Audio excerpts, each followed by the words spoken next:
When retired Commander Howard Benedict first joined in 1944, the Navy was unlike what it is today. The uniforms were different and the ships didn't have names.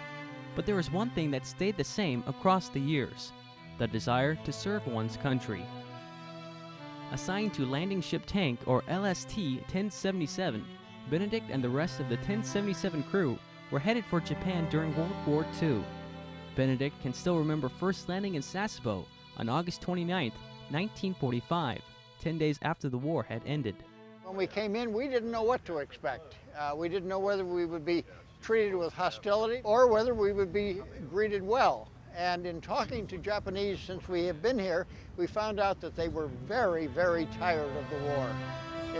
It was so bad on them. They were glad to have it over.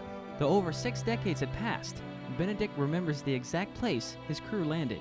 When we came here, we landed right over there, and we were the third ship into the harbor, but because we did not have pontoons on our side, we were the first one that actually landed at the Naval Air Station.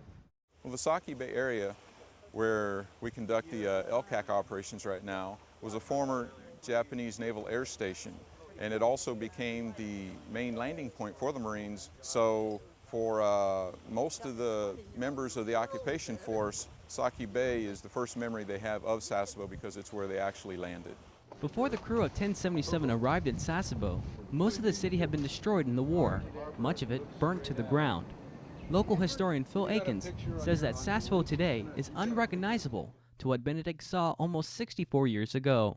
Over the years, Sasebo's been built up quite a bit, so if anybody who was here at that time were to come back today, I'm sure they'd be very surprised with the changes. There would probably be very little that they would recognize. The World War II veteran's visit to Sasebo stirred his convictions, and he has a message for anyone who will listen.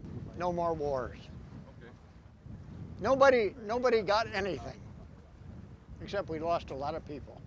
Petty Officer Jamie Hawkins, Sasebo, Japan.